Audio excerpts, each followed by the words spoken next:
Welcome you all in the third part of political science video.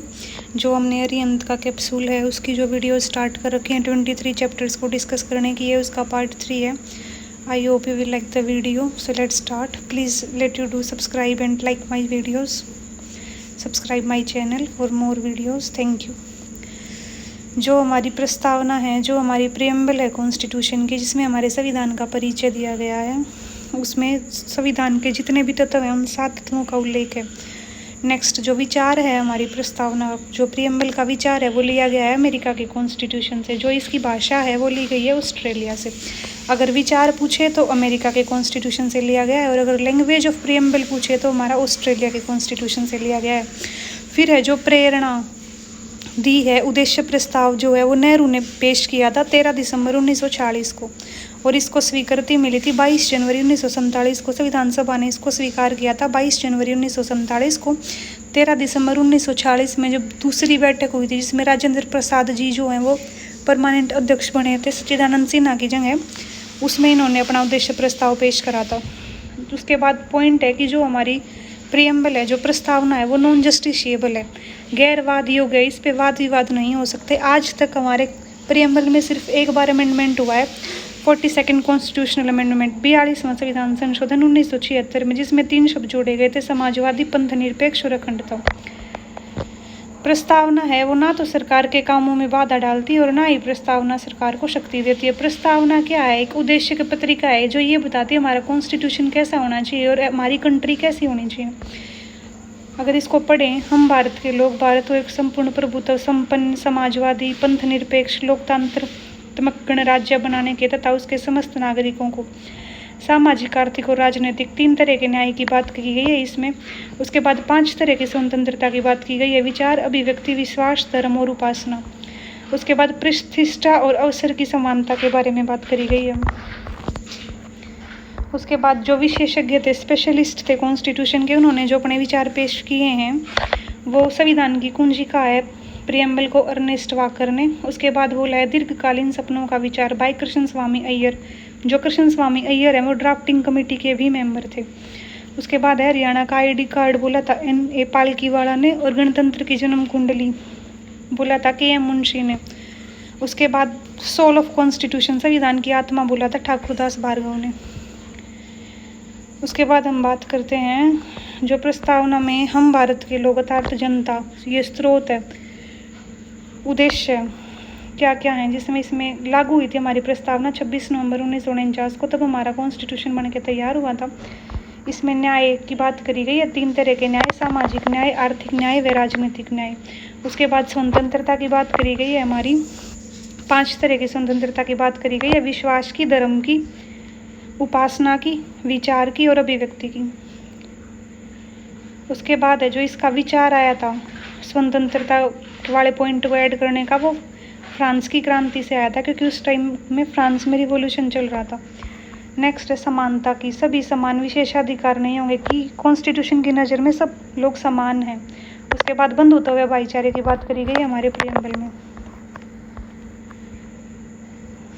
संपूर्ण प्रभुत्व संपन्न जो वर्ड लिखा हुआ है हमारी प्रियम्बल में, जो प्रस्तावना है उसमें, उसका मतलब है कि बिना किसी दबाव के निर्णय लेने में हम सब लोग सक्षम हैं। यानी कि कोई भी आंतरिक या फिर विदेशिक मामलों में जो इंडिया है वो अपने डिसीजंस खुद लेगा विदाउट एनी इंटरप्शन। नेक्स्ट है समाजवादी। समाजवादी का मतलब है कि लोकतांत्रिक समाजवाद के, जिसे समाजवादी सोशल पर्सन रहेगा, निजी क्षेत्र का सह अस्तित्व और मिश्रित अर्थव्यवस्था रहेगी हमारी। पंथ निरपेक्ष, यानी कि कोई भी धर्म नहीं होगा कि इंडिया का ये स्पेसिफिक धर्म है, सबको अपने धर्म अपनाने की आज़ादी होगी। नेक्स्ट है लोकतांत्रिक, जो हमारे चुने हुए प्रतिनिधि होंगे वही शासन करेंगे, डेमोक्रेटिक कंट्री रहेगा इंडिया। उसके बाद है प्रत्यक्ष और अप्रत्यक्ष। प्रत्यक्ष होता है जो जनता सीधा चुनती है, और अप्रत्यक्ष होता है जो जनता जिसमें अप्रत्यक्ष रूप से भागीदार होती है। राज्य का प्रमुख रहेगा भारत के राष्ट्रपति, जो कि जनता द्वारा परोक्ष रूप से निर्वाचित, और मंत्रिपरिषद की सहायता से शासन का संचालन। नेक्स्ट है जो हमारे प्रमुख वाद विवाद हुए हैं प्रियम्बल से रिलेटेड, उनके बारे में। जो इसमें से जो इम्पोर्टेंट है वो है बैरूबानी वाद, जो कि 1960 में हुआ था, जिसमें ये बोला था कि ना तो प्रियम्बल में हम चेंज कर सकते हैं, ना तो प्रियम्बल में कॉन्स्टिट्यूशन अमेंडमेंट हो सकता है, ना फिर जो प्रियम्बल है वो हमारा पार्ट ऑफ कॉन्स्टिट्यूशन यानी संविधान का अंग है। उसके बाद जो केशवानंद भारती केस आया था, उन्होंने कहा था कि preamble is also a part of constitution, की जो प्रियम्बल है वो संविधान का अंग है और उसमें संशोधन संभव है, परंतु जो मूल ढांचा है वो चेंज नहीं हो सकता। उसके बाद इनमें से ये है जो भारतीय संविधान है उसकी विशेषताएं क्या क्या हैं।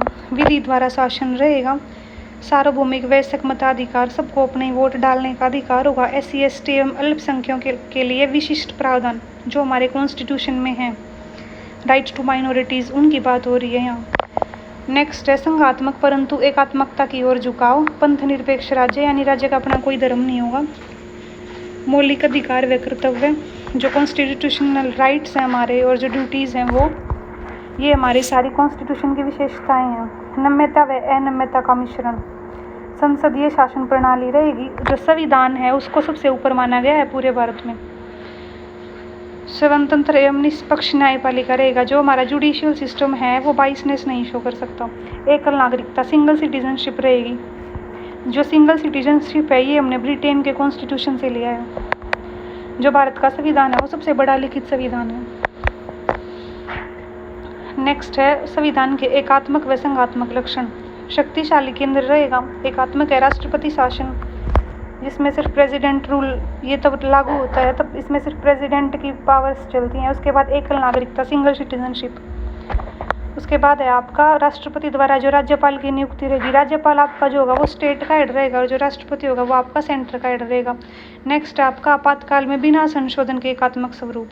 उसके बाद जो संघात्मक विशेषताएं हैं वो रहेंगे आपकी द्विसदनीय विधायिका यानी कि विधानसभा और लोकसभा। उसके बाद है संघ व राज्य में शक्तियों का विभाजन, जैसे कि जो कॉन्करेंट लिस्ट है हमारी समवर्ती सूची है उसमें जो 7th सूची है 7th वो है हमारी, उसमें दी गई है समवर्ती सूची, कॉन्करेंट लिस्ट, राज्य सूची और सेंटर वाली 3 लिस्ट हैं जिसमें जो पावर्स है उसका डिवीज़न करा गया है। नेक्स्ट है संसद में उच्च सदन जो रहेगी वो राज्यसभा रहेगी और निम्न सदन हमारी लोकसभा रहेगी, विधानसभा की जगह लोकसभा आएगा। नेक्स्ट है केंद्र व राज्य में अलग अलग सरकारें रहेंगी, यानी कि ऐसा नहीं है अगर सेंटर में बीजेपी की गवर्नमेंट है तो ये मैंडेटरी है कि स्टेट में भी बीजेपी की ही गवर्नमेंट रहेगी।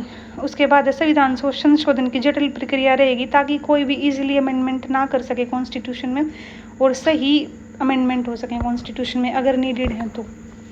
इसी के साथ ये चैप्टर कंप्लीट हो गया है।